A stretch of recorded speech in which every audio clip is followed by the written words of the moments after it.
Welcome to Nacho Fitness Coach, the podcast where we focus on what actually matters and let go of everything that doesn't. We talk workouts, food, mindset, and health without turning fitness into your full-time job. Because you have a life outside of the gym. And your body deserves better than extremes. I'm Kaylee. I'm Sarah.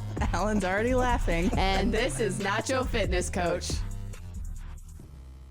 So Kaylee, what do you like to listen to when you work out? I don't know. Sometimes a podcast and sometimes music. Hey, wait, this is a podcast.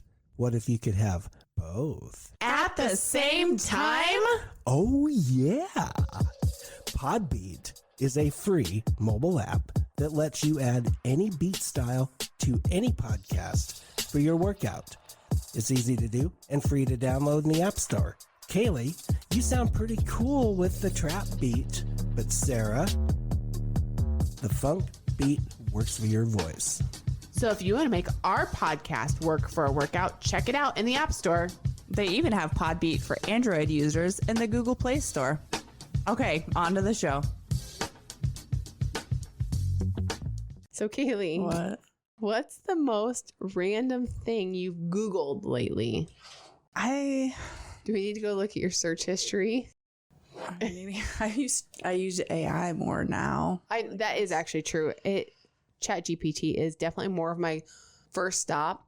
Yeah, when I'm searching for random things. That's what I should have checked, because I actually have a chat on chat that says random questions, so that I just keep asking them in like one specific conversation. Well, I did the trend on TikTok a while back where you asked chat, like, what's the stupidest question I've asked you in the last year?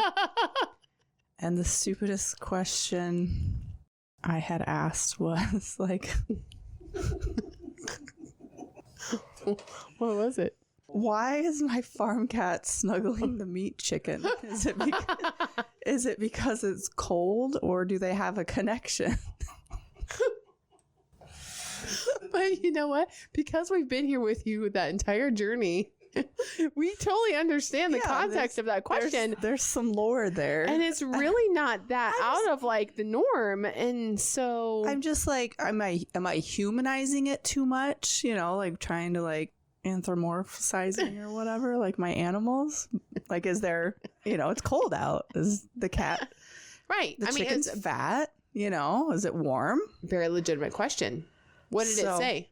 Do you remember what the answer was? Oh, that they had a connection, right? I feel like, do we talk about that? Because we had a whole episode about your meat bird. She made her soul rest. She has since. I don't know if we've talked about that. We maybe have not shared that with she has. She's gone? Yeah. A coyote got her. A coyote? No. Yeah. Coyote? Yeah. Coyote. Coyote. Did I say it wrong? Okay, no. Yeah, you said coyote. It's a coyote. It's a coyote. What?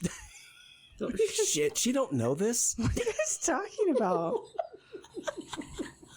It's not coyote? No, that's well, maybe from Looney Tunes you would think it is because it was Wile E. Coyote.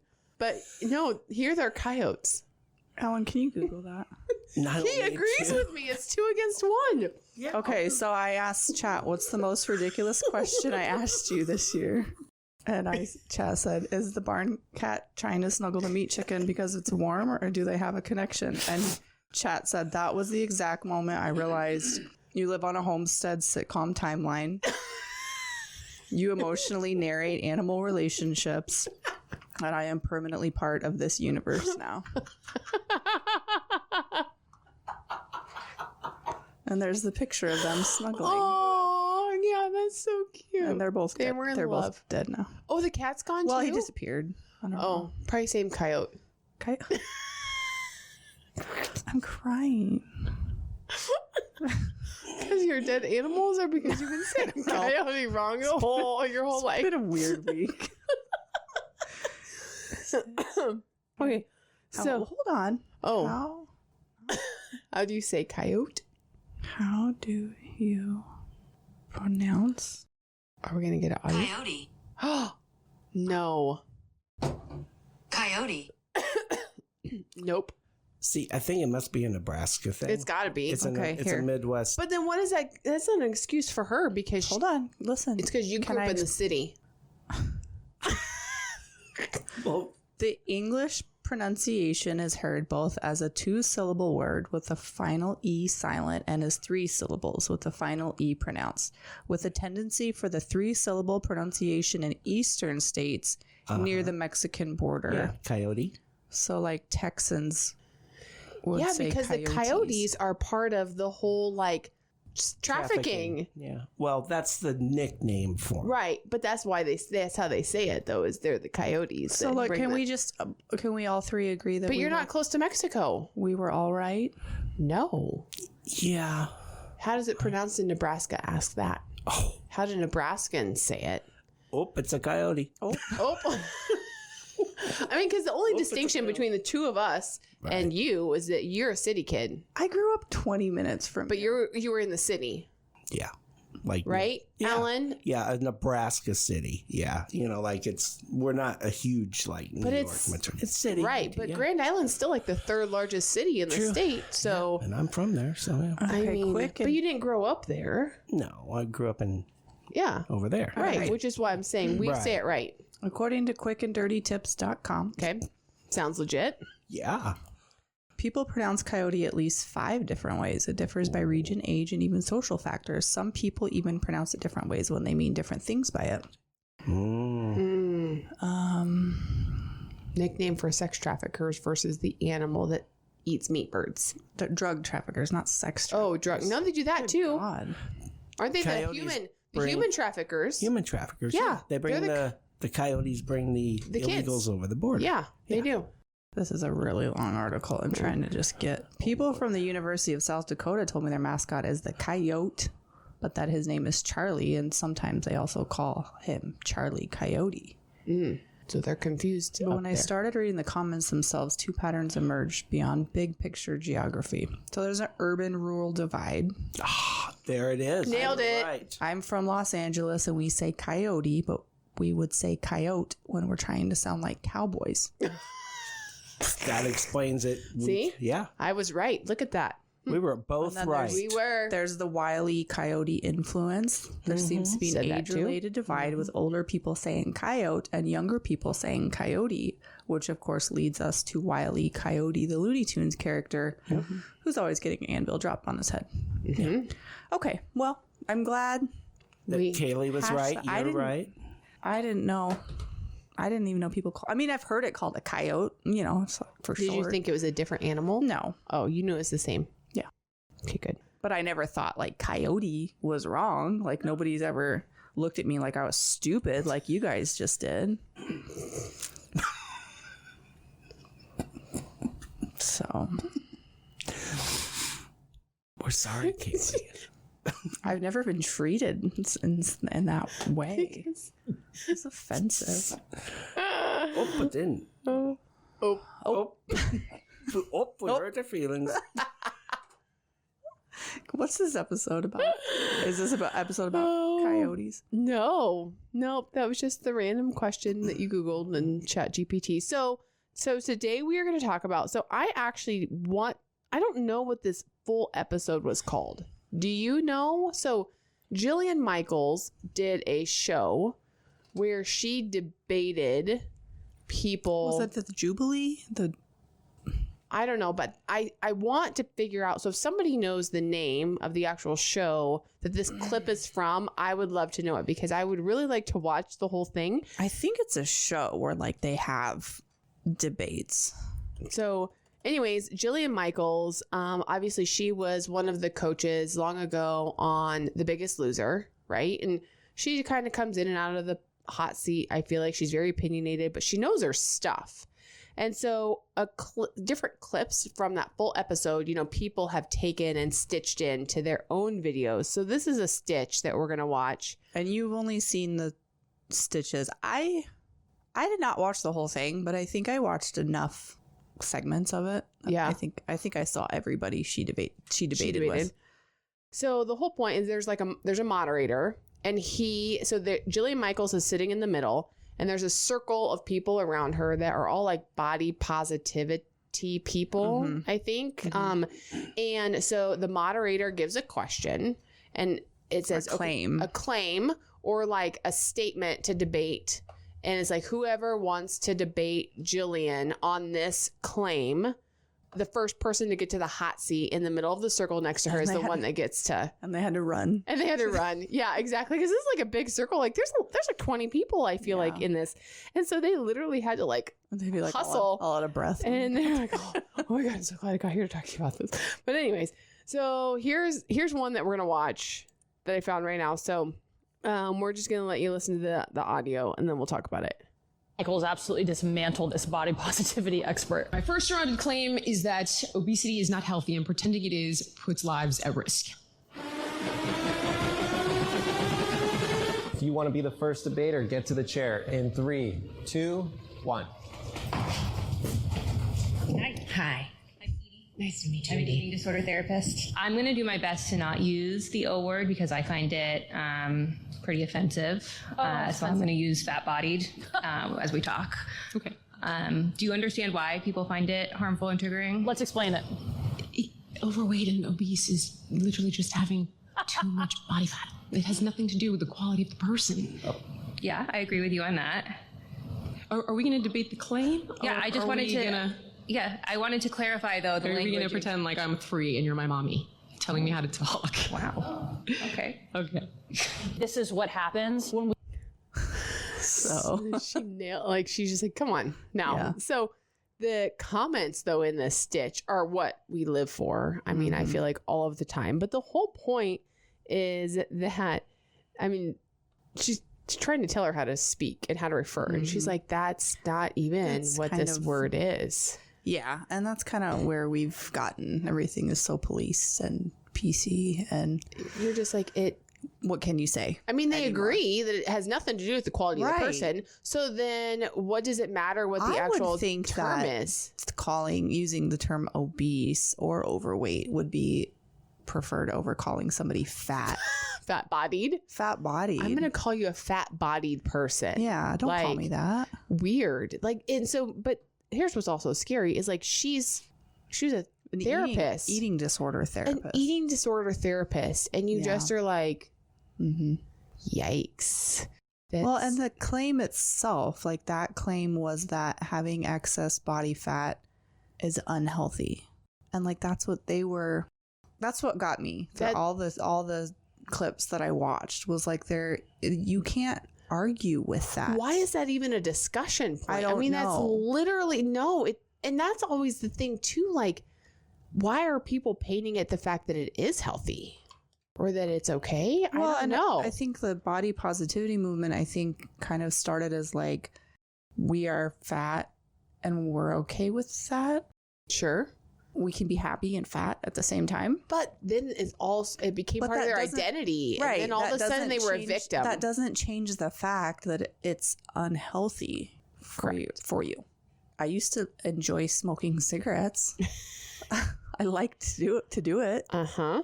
It doesn't mean it was healthy for me. Nope. Not at all. And so, yeah, it's just kind of crazy because and then the fact that it was like fat-bodied's better than just saying obese or overweight. Yeah, I don't really know. I can't get on board with that one. That's whatever. I think everybody, we live in a time where everybody needs to have a special label, and then push that on to everybody else. Oh, have we done any of the videos from that? I think you pronounce her name Raquel, the capacity specialist. I don't think so. Oh my goodness, she is so good. Okay, so here's another one. Let's do another clip of this, and then I'll pull up Raquel's because she just, maybe let's go there first. Okay, hold on. What if I do this? Open in a new tab. And then, can I find her on here? I don't know. Or do I've got a Raquel? Oh, yeah, there we go. Raquel Hopkins. She is so good. And so she's like, if I were destigmatizing mental health, this is what I would do. And so she's like, not everything needs to mean something. Yeah. She's like, your emotions don't they're not who you are. Like everything not everything you've been through needs to. We've become a very sharing society. And don't get me wrong, because I'm not trying to discourage anyone from sharing their story. Oh, that one's content being shared through content, which, yeah, we know. But she talks a lot about feelings, emotions, how they're just data points. Yeah. They're not who you are. Right. And that's where we are in this time where like everybody's expecting the world to shift around their feelings, their labels, their hardships, you know. And it's like with the body positivity, it's like the big one is the airplane seats. Oh, right. How like they shouldn't have to pay extra for. Yeah, you should, because you're taking up the room. Right. If you need 2 seats, then you should pay for 2 seats. Yeah. You brought up the airplane. Have I ever told you like my airplane story? No. Okay. I'm probably going to get canceled for this. Oh, God. So here's what I'm going to edit this out. So, I mean, I traveled for like 7 years. I was on a plane every single week, and you get all walks of life that end up in the seat next to you. Right. And it was always one of those things where it's like, you know, if you're going to sit next to somebody that needs both armrests, you don't want to try to be in the aisle or the window so you can lean in, because it kind of stinks if you're stuck in the middle of 2 people who need like both armrests. And so here's what always seems to happen. Maybe you should cut this out. Maybe we should. Maybe we should talk about this. We should just stop right here. Let's stop. Let's go back to Jillian. Let's go. We know where this could go. Let's go back. I'm uncomfortable. I'm sweating. We'll talk about that awful. Okay. So with that, we're going to take just a quick little ad break. For more content, follow us on TikTok at Nacho Fitness Coach. Be sure to check out nachofitnesscoach.com to purchase exclusive merchandise, including the wine tumblers we use during recording and the gear that we wear. You can also listen to our episodes and access direct links to our social media. Okay, we're back. It was a very honest observation. Okay. It was an honest observation, but I will share. Okay, anyways. Okay. All right, so here we go. Let's do this one is the next one, I think. Because here's another stitch from that same thing. Literally everything that's wrong with our world. My first surrounded claim is that obesity is not healthy, and pretending it is puts lives at risk. What I want to say here is I live with autoimmune disorders. I live with chronic illness, and I'm also neurodivergent. The body positivity movement has made it so that I can tolerate this life. I can find ways to thrive even still, but I'm not pretending. I grew up with a number of undiagnosed conditions.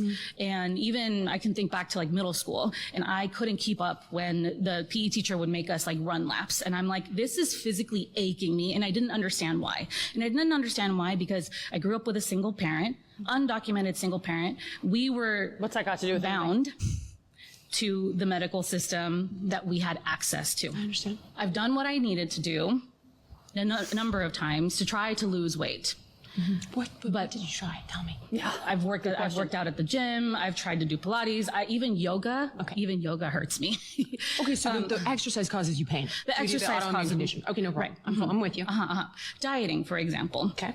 That doesn't make any sense to me. I don't think that food makes very much sense to me in my neurodivergent brain. This is where mechanistic eating actually helps people who are neurodivergent, and the research supports that because it doesn't have to make sense to you. Okay. In other words, it's like you eat on these schedules and you eat these foods and you eat this much, hence the concept, right, of mechanistic. I don't like that. She doesn't like it. Isn't it interesting? That's a hard concept. I'm not going to do that. Yeah. I'm fat and I am out of shape, and that's what all of these arguments came down to, was like, I know what I have to do to lose weight, but I don't want to do it. So, like, okay, what does that have to do with the claim in the first place? Nothing. None of what she just said argues for how having excess body fat is unhealthy. No.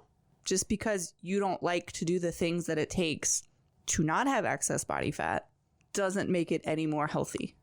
Right. And it's like, I saw a video recently, I don't think it was on this, where somebody said, they were talking about obesity and smoking. And they said, have you ever seen a 90-year-old obese person? You've seen 90-year-old people who smoked their entire life. And that's not to say that, like, but I think their point was that actually obesity is will lead you to more of an early death than smoking. Oh, 100%. Yeah. I mean, that's so true. Jeremy's grandma's 95. She smoked most of her life. Yeah. And she's still kicking. She's still kicking. Here she is. Yeah. That's a very good point. And does this one continue to go on and say, every time we have a movement that's filled with people who are victims. So, God, maybe it's still another one. There, she goes through one where there's an answer where she literally explains the fact that your fat's not only on the outside of your body, but it also surrounds your organs. It affects your organs. Yeah.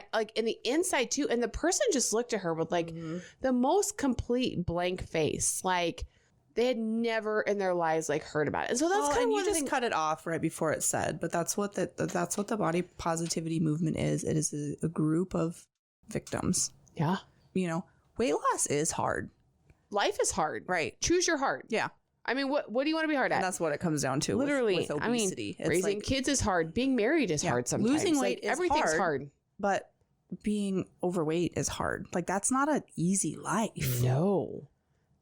So, I think they just had to convince themselves that they were the victim. They like it. I think that's what it comes down to. But it doesn't have anything to do, like she said, it doesn't have anything to do with their worth as a person. Mm-mm. But to just accept it and settle into it is, I think, really sad. Well, and there's just still then that disconnect too of knowledge, that you don't even have the fundamental knowledge to understand how your body systems work, and just right away she's like, I've tried to lose weight. I tried to move my body. Yeah.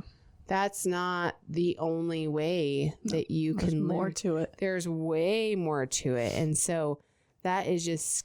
Well, then there was that one. I know I sent you, I think it was a video about how ever since GLP-1s have become a big thing. Yeah. And all these people all these body like Lizzo. Yeah. Yeah. Oprah. One Meghan Trainor. All these people who embraced Adele, who embrace being overweight and were this is who we are. Just love yourself.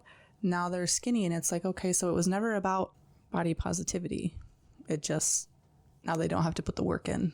But what's crazy is those people too had every resource in the world. They could have paid personally to have a personal chef, personal trainers. You know what I mean? But then they didn't even want to do that.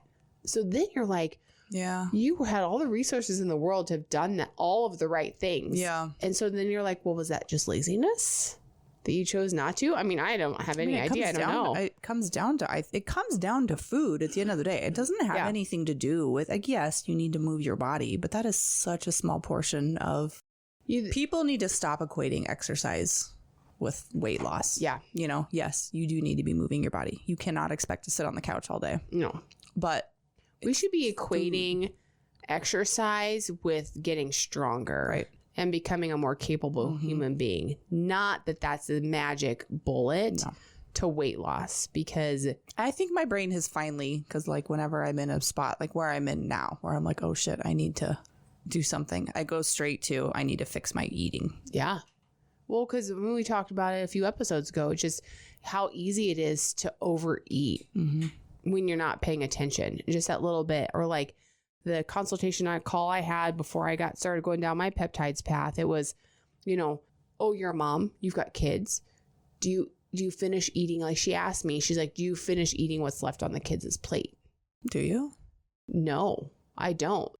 If there are times that we're out at restaurants and we can't take leftovers or whatever, I a lot of times won't order myself a meal. I'll let them eat first because I know there's going to be leftover stuff, and then I eat the leftovers as my meal. I don't have mine plus theirs ever. And so that was my answer back to her. I was if I ever do, it's my meal. Yeah. It's not mine plus eating. But people do that. Yeah. And it adds up really super quickly without even realizing how much it's sneaking up on you. So, but yeah, gosh, I wish I could find the other video, because she had another one, Jillian Michaels, that she started going down all that scientific stuff about, and she was educating somebody on but do you actually understand what fat does inside your body. Right. And a lot of people don't. And a lot of people don't.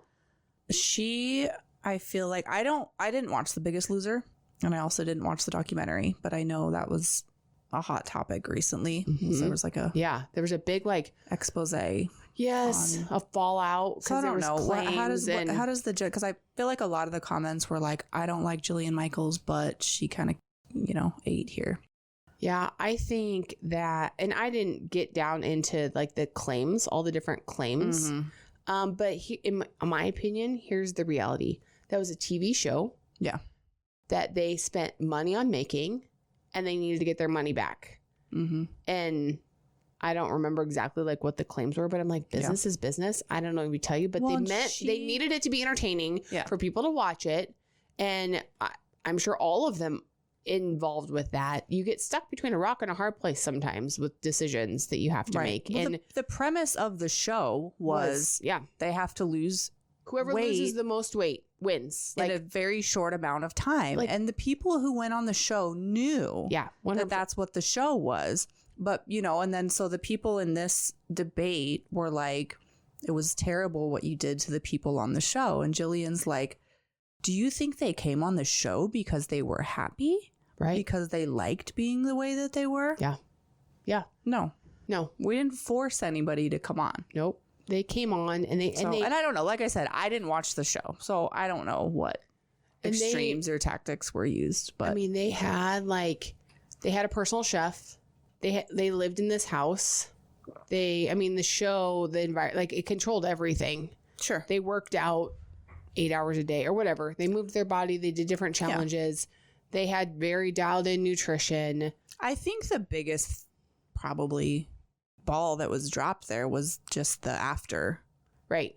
Then they went on back to their life and didn't have the support. Tools, right. Support. 100%. I mean, there really honestly should have been. Because a lot of them did gain the weight back. But rightfully so. But you see that with any dramatic transformation in a short period of time. Like, you can do a lot of things in life in a hard, focused, short period of time and cut it. I mean, I even saw that in the transformation gym that I worked at, right? I mean, you see people get really they get to a breaking point. Yeah. They get hyper focused and fixated. They and it's a crazy ride because you see the results fast. When you do it in an unsustainable way, it's not gonna. Yeah. So you get the results, but then you get there, and then that's why we would see so many fitness competitors too. They would rebound and crash afterwards and just go crazy. And it's kind of one of those things where it's the structure after the maintenance is such an important part. Yeah. But yeah, that definitely was. I mean, they should have had, or maybe they had support for a little bit. Maybe. I don't know, but it needed to be probably longer, more structured, I think, because that was pretty consistently, I think, the outcome. A lot of them went back into their regular lives, went back to what they were doing, and it just all came back on. Yeah, I think what we learned was if you want to lose weight and keep it off long term, maybe don't go on a show where you have to crash diet. Right. Yeah. Crash diets are bad, people. I think we can get there. We just realized that crash. Anyway, those clips were interesting. It was a few weeks back. I know that those started popping up. Yeah. Online. They were just everywhere. They're interesting. And I think Jillian Michaels did a good job. She did a great job. I mean, she held her composure. She stuck to the facts. She knows her stuff. She does. And I really do like her. She used to be overweight. Did she? Sorry. She used to be fat bodied. She did? I think so. Jillian Michaels before and after. Maybe as a kid. I don't know. But I feel like that before and after part of her. Oh, whoa. Let me see. Holy cow. That's crazy. When she was a teenager, began when she was a teenager. At 13, I weighed 170 pounds. Oh my gosh. Whoa, look at that.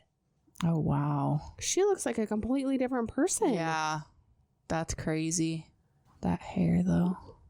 The before or the after hair? Which one? The before hair. Leave her alone. It was in the 80s and 90s where we had perms. Oh my gosh.